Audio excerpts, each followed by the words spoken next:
Selamat petang, salam sejahtera. Terima kasih karena bersama dengan saya di Naziling Unity Channel. Ini kekalahan besar untuk Perikatan Nasional. Pemimpin aktivis Perikatan Nasional tak ada yang berani bakar Rafizi dalam podcast YBM. Tiada seorang pun pemimpin Perikatan Nasional PN termasuk aktivis mereka yang aktif menyerang kerajaan di media sosial berani menyahut pelawaan menyertai siaran podcast yang benar yang bakar Menteri YBM. Kata Rafizi, walaupun pejabatnya telah menghubungi ramai pemimpin dan aktivis PN yang berpotensi untuk membakar beliau dalam podcast YBM, sehingga kini semuanya telah menolak. Selain dari YB Viral, yaitu salah seorang tentera cyber PN yang paling banyak menyerang kerajaan, ahli Parlimen Machang Wan Ahmad Faisal Wan Ahmad Kamal dan Ketua Penerangan Pemuda PAS Gombak Sufi Kamari juga disebut telah menolak jemputan tersebut. Selain dari YB Viral, senarai pemimpin dan aktivis Maya PN yang tidak berani bersemuka termasuklah YB Wan Faisal, ahli Parlimen Machang, YB Pendang, Selisit Dr. Hawa Yaakob dan Sufi Kamari. Saya tidak akan berputus asa dan akan terus menghubungi lebih ramai pemimpin dan aktivis Maya PN untuk menyahut cabaran membakar saya secara langsung, kata Rafizi. Jangan hanya berani mengkritik di belakang, tetapi tidak berani memberi pandangan membina di depan, katanya dalam satu hantaran di Facebook. Matlamat podcast YBM ialah memberi keutamaan kepada penyokong dan pemimpin PN untuk bersemuka, supaya rakyat dapat menilai hujah kerajaan berbanding pembangkang. Kata Rafizi, beliau akan berpegang kepada matlamat utama podcast YBM, yaitu memberi ruang kepada mereka yang membangkang atau kritikal kepada pendekatan kerajaan. Biarpun ada dalam kalangan bekas pemimpin Pakatan Harapan sendiri, PH sendiri yang menawarkan diri untuk menyertai YBM, namun kata Rafizi, membenarkan mereka mengisi ruang di podcast YBM sama seperti memberi bola tanggung kepada pembangkang untuk mengalihkan isu dengan mengapi-apikan sesama PH. Ada dari kalangan bekas pemimpin PH yang menawarkan diri, tapi perkara ini akan diambil kesempatan oleh aktivis Maya PN. Kononnya saya tidak berani bersemuka dengan individu tertentu, ujar beliau lagi.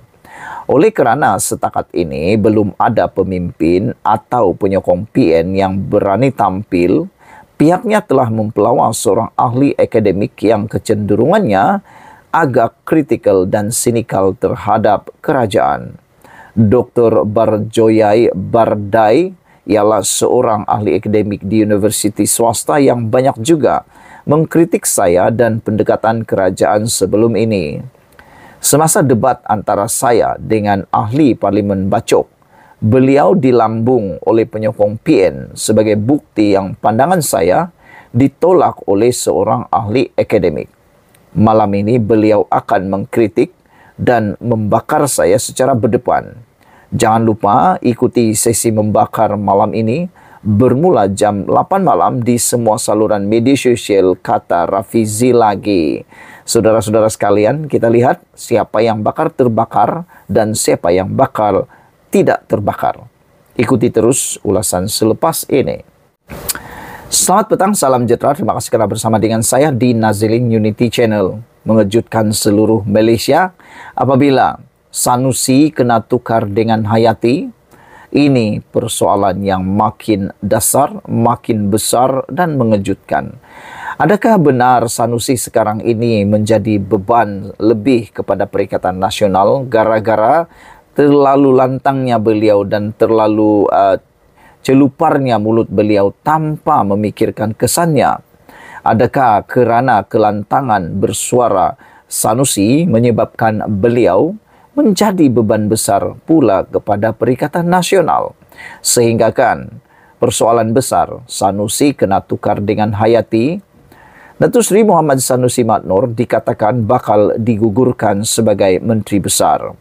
Ura-ura menyebut bahwa Adun Tokai Datuk Dr. Muhammad Hayati Othman bakal menggantikan pemimpin yang suka berkaraoke dengan perempuan ajnabi itu. Kabar ketika langkah Dubai masih dicanang itu didedahkan oleh Setiausaha Koordinasi Penerangan PKR Iswardi Morni menerusi platform X. Saudara-saudara sekalian, angin bertiup kencang yang Sanusi bakal diganti Muhammad Hayati Othman sebagai Menteri Kedah, kata beliau. Ayat pas Kedah, bawa Sanusi itu umpama memikul biawak hidup katanya. Tahniah YB Hayati Dun Tokai, kata Iswardi. Hayati, 67 tahun juga, merupakan bekas ahli Parlimen Pendang antara 2004 hingga 2013. Beliau sebelum ini merupakan doktor perubatan yang berkhidmat di Hospital Besar Kuala Lumpur, Hospital Alor Setar, Hospital Baling dan Hospital Alor Setar. Bapa kepada 7 anak itu kemudiannya membuka klinik swasta di Pendang pada tahun 1995. Sementara itu, Sanusi yang berasal dari kampung Sungai Pau, Sik, buat pertama kali dilantik sebagai Menteri Besar Kedah pada ke-14 pada 17 Mei tahun 2020. Sanusi yang berasal dari kampung Sungai Pau itu adalah pertama kali dilantik sebagai Menteri Besar. Dia sekali lagi mengangkat sumpah jawatan itu selepas berjaya mempertahankan kerusi Dewan Undangan Negeri Dun Jenari pada pilihan raya umum PRN Ogos tahun lalu.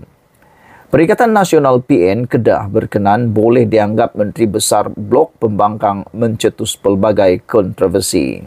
Timbalan Pesuruh Jaya PAS Kedah yang juga Ketua Pengarah Pilihan Raya PN malah menyentuh sensitiviti 3R berkait agama, kaum dan institusi diraja. Pelatun karaoke sampai awal pagi itu pernah heboh didakwa menghina Sultan Selangor ketika membandingkan urusan pelantikan beliau sebagai Menteri Besar Kedah dengan Datuk Seri Amiruddin Syari sebagai Menteri Besar Selangor. Apakah sebabnya yang memungkinkan Sanusi akan ditukar sebagai Menteri Besar ini? Salah satu sebabnya menurut netizen dan pemerhati politik adalah mungkin kerana kemungkinan Sanusi akan kalah di dalam siasatan di dalam kes hasutan beliau. Apabila Sanusi kalah dalam kes dakwaan hasutan melibatkan Sultan Selangor dan Agong, maka Sanusi akan bakal kehilangan kerusi Jeneri kerana hukuman kalau dipenjara lebih daripada sehari, beliau bakal akan kehilangan kerusi beliau. Jadi untuk persediaan, mungkin untuk persediaan atau untuk memberikan laluan kepada orang lain memimpin negeri Kedah, maka Sanusi akan dipecat. Adakah itu yang akan berlaku? Tidak ada yang mustahil. Memandangkan Sanusi sekarang, menurut seperti yang dinyatakan oleh Iswardi, Sanusi sekarang ini seperti bawa Sanusi itu umpama memikul bawak hidup. Tak tahulah bawak biawak tak tahu siapa.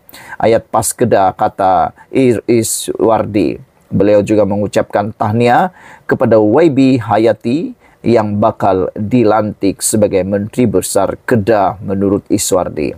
Sejauh mana kebenaran ini sebenarnya ada asasnya. Memandangkan Sanusi sekarang terlalu banyak menimbulkan kontroversi yang sebenarnya tidak patut pun dan tidak memberi faedah kepada beliau. Sekian dulu untuk kali ini. Jangan lupa tinggalkan komen Anda, tekan butang subscribe. Kita jumpa lagi. Bye-bye.